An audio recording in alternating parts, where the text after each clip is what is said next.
Okay, it's going to be a review of GCW Cage of Survival 3. So I wanted to check out like what was GCW's most praised, highest rated show of the year, and just take a look at it. Just wanted to pick one, and this stood out like a sore thumb. So this is Cage of Survival 3. This is actually from Atlantic City.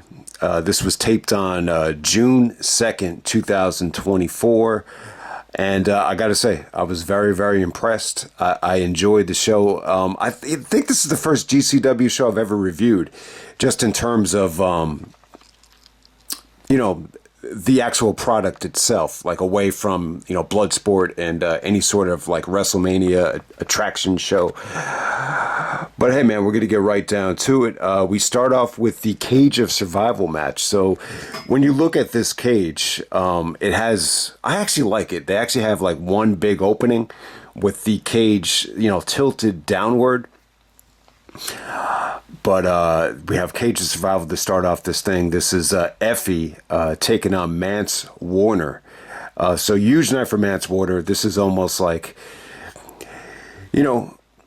victory and defeat for him. He would end up, walking out of the show with the GCW championship.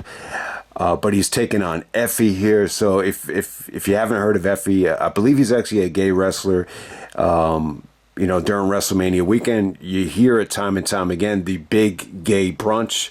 He's actually wearing a shirt that says the big gay brunch to promote that. But I tell you, man, Effy and Mance Warner, they tore it up here, man. This is, one of the most brutal matches I've ever seen. It's a crazy match. Some people are considering this the best GCW match of all time. But yeah, man, I mean, it really is something to see. They go about 26 minutes. I mean, just the way they utilize the cage here, because the cage is tilted down, you could do some really, really crazy stuff on it. So they suplexed each other and they landed on that bottom part of the cage, which is really cool. There's actually like a lariat from Effy here where they both go out of the cage and they land onto like some spider web with barbed wire on it. It's pretty crazy. So, GCW loves to use, doors and tables and light tubes. They actually set a door on fire. I think Effy actually gets powerbombed through the door on fire. He kicks out of that. And it just ended up being really, really cool. Awesome atmosphere. I don't really care for, any sort of match where you have to bring the ring crew into it to set stuff up. But because the way the match is going, they really didn't have a choice. So they set up almost like a bunk bed of, chairs and doors, and it's actually lit on fire. And that's how Effy actually wins. He's able to, suplex Mance Warner, through the bunk bed of doors, which actually got lighted on fire. I mean, the flame didn't really, get too big there. But yeah, man, this is a crazy match. If this is the best GCW match of all time, yeah, it's pretty damn good, man. It's cool that they open up the show too. So yeah, Mance Warner loses, but he will walk away with the championship at the end of the show. So I got to say, with Mance Warner, I think he has a great look. I definitely think he has potential. He really does remind me of like a Brody Lee, Steve Blackman like. In terms of the combat skill between them, I think it was okay. I think it was pretty good. There was some good, in terms of just anything, not involving violence.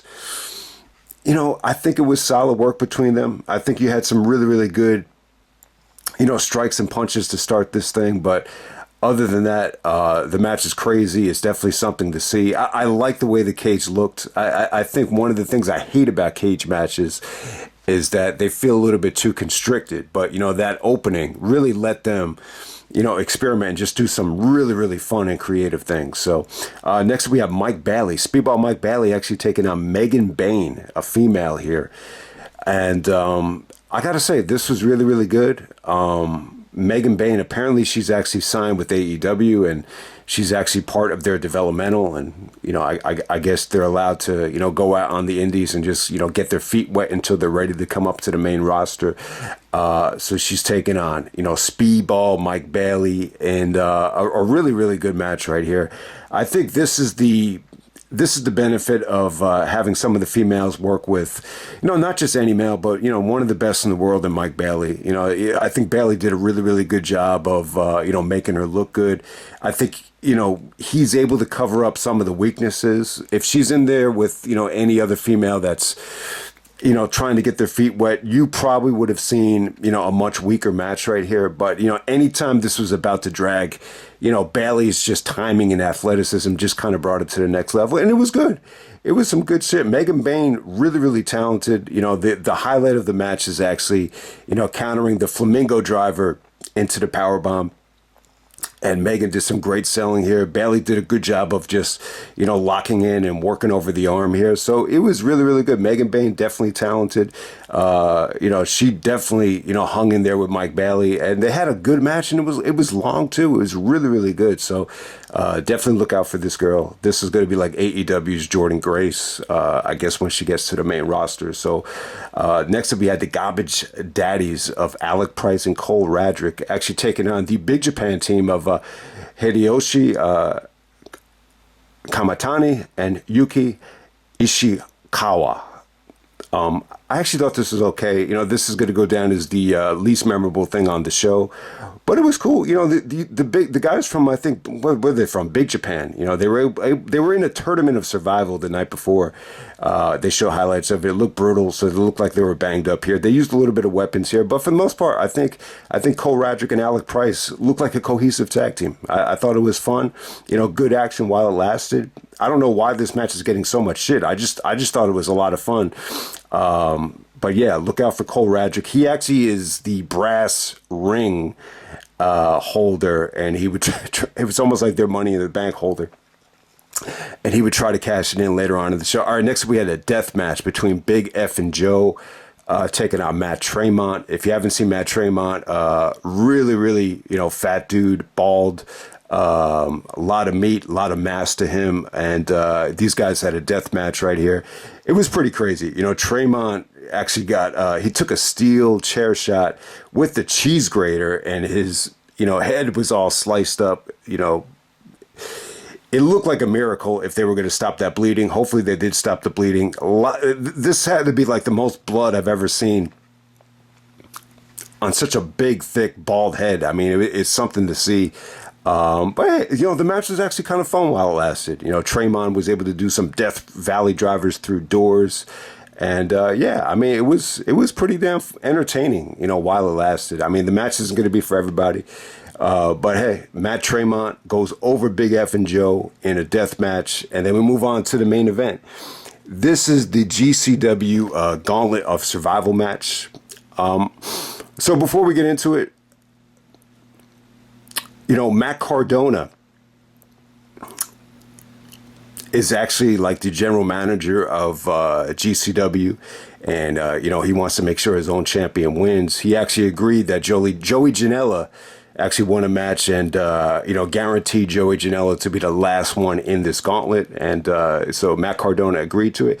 He's actually out there with Steph DeLander. I think that's the girl that actually married PCO at Slammiversary. So if you remember that, she's a huge part of this match. So Cardona wants his own guy. So if you don't remember Matt Cardona, I'm sure most of you guys know he's actually Zack Ryder. So, it's good. I think he's a good fit, to be the general manager of this company. I think it definitely gives them more of a storyline type of feel. So I think before we get into this Gauntlet of Survival match, this match goes about 50 minutes, and it's fun though. It's a lot of fun. I think what it did is it just made I wouldn't say it created new stars, but what it did was it just, for fans that haven't been watching GCW, it just kind of, painted this picture of there's different guys that, can win the championship at any time, from Nick Gage to Joey Janela to Broski Jimmy, which is, Cardona's, almost like his bitch boy or right-hand man, Charles Mason, Jordan Oliver, and then obviously the GCW champion Mance Warner. So what it did was it just kind of, added some variety and what's the word I'm looking for? Parity with the GCW championship. So let's get right into it. So a lot of names in this match. You actually start off with John Wayne Murdoch actually taking on Kasey. God, what's her name again? Kasey Kasey Catal. Okay, so this was actually a lot of fun right here, man. Yeah, Kasey, this is a cute little pretty girl that just got bloody and beaten up here. She really reminds me of the girl from the Geico commercial that turns into a cat from The Witch. You remember that Geico commercial from like 5 years ago? So John Wayne Murdoch goes over her, and then he beats up the one called Manders. That didn't last very long.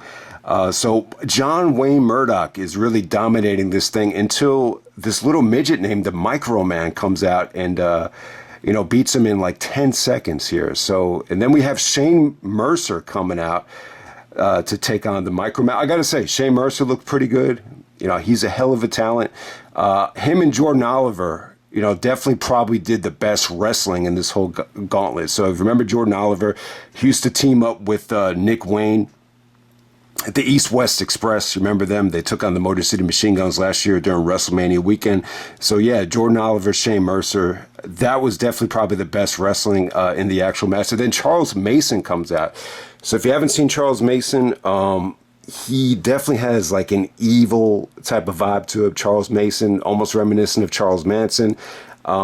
He really does have like a young look to him. He almost looks like, like an evil version of Justin Timberlake, but he comes out dressed almost like a psychopath.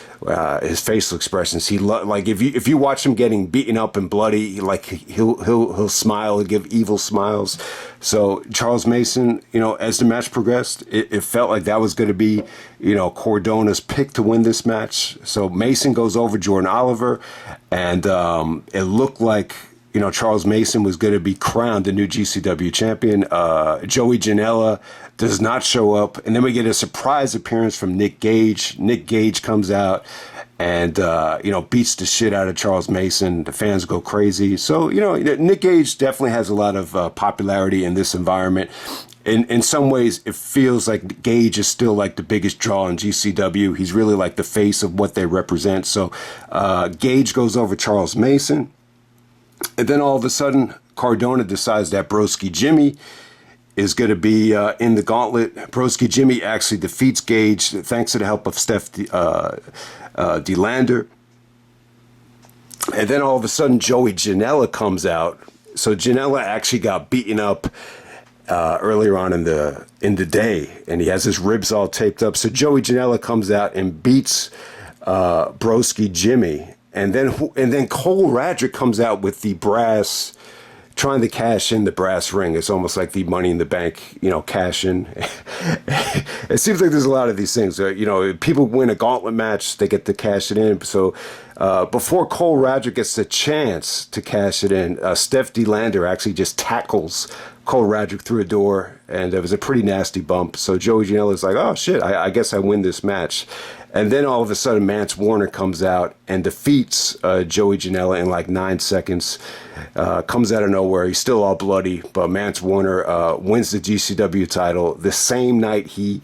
It seems to me like a lot of people just think this was GCW's, one of the best matches of all time. When the match that Mance Warner had with Effy. So it's pretty good. I know that was like a lot to go through, but it was pretty chaotic for GCW. I think this worked. All these surprises.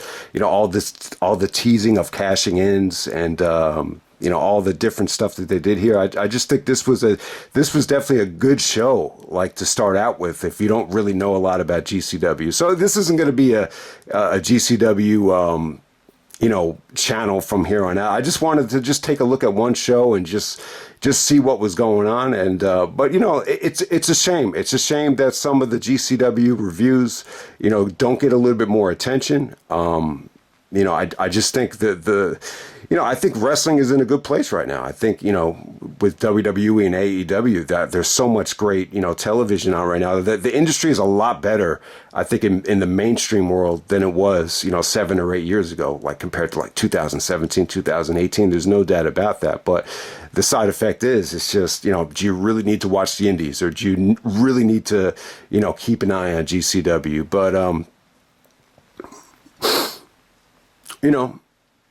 you could make the argument that this is good. Like if you're like a scout or someone that's, you know, it's almost like the equivalent of watching the G League. Like, why would you watch the G League unless you're like, a general manager or something like that? But, I got to say, I was pretty entertained. I definitely think they have something here. This was definitely a good show. I would definitely say it's a great show. I could definitely see why this was, considered, GCW's, best show of the year so far. In terms of like what's going on right now, Matt Hardy actually did, work the main event with Nick Gage during SummerSlam weekend. That kind of ended in a DQ, kind of like a mess right there. Jinder Mahal has come onto the scene. I believe Mance Warner is still the GCW champion. They're actually going to Japan, next week. They're actually going to do a DDT show there. They're going to do 3 shows there. So, that's what really impresses me about this company right now is just the schedule. Like, it's just amazing how many shows they go to. I think a lot of it just has to do with Joey Janela and the connections that he has. I mean, they go to Canada, they're going to, Salt Lake City. I mean, they're going everywhere. And, that's like what I like about this company. And I say to myself, man, I wish someone could take over Ring of Honor and, take on this schedule, the way GCW does. The one thing I don't like about, obviously Ring of Honor has the perfect guy, booking for them. But what I just don't like about ROH is, I think the lack of big shows. There's really only like 3 big shows a year. And I just don't like the fact that it's taped like with AEW. I just think, in a lot of ways, it just kind of feels like ECW on Sci-Fi, that type of thing. So I think that's my biggest gripe with Ring of Honor. I think it would be cool, like if they would, if someone would actually buy the company and, take on this type of format with this schedule on Triller. I think that might be a little bit more attractive for them. But hey, not to change subjects here, I think, what TNA is doing right now is definitely not bad. I actually like their format a little bit better than Ring of Honor's. But yeah, man, what GCW has right here, I got to say, the show is really, really fun. So this is like the first GCW review away from like a, this was definitely a lot of fun compared to, anything that I talked about last WrestleMania weekend. And, this is totally different than Bloodsport. Bloodsport's a little bit different. It's almost like that's, it's distributed by GCW, but it really doesn't have much to do with, Game Changer at all, like when you really, really think about it. But I'll just end it right there, man. That's Cage of Survival 3. Definitely the most buzz from any GCW show this year, so definitely check it out.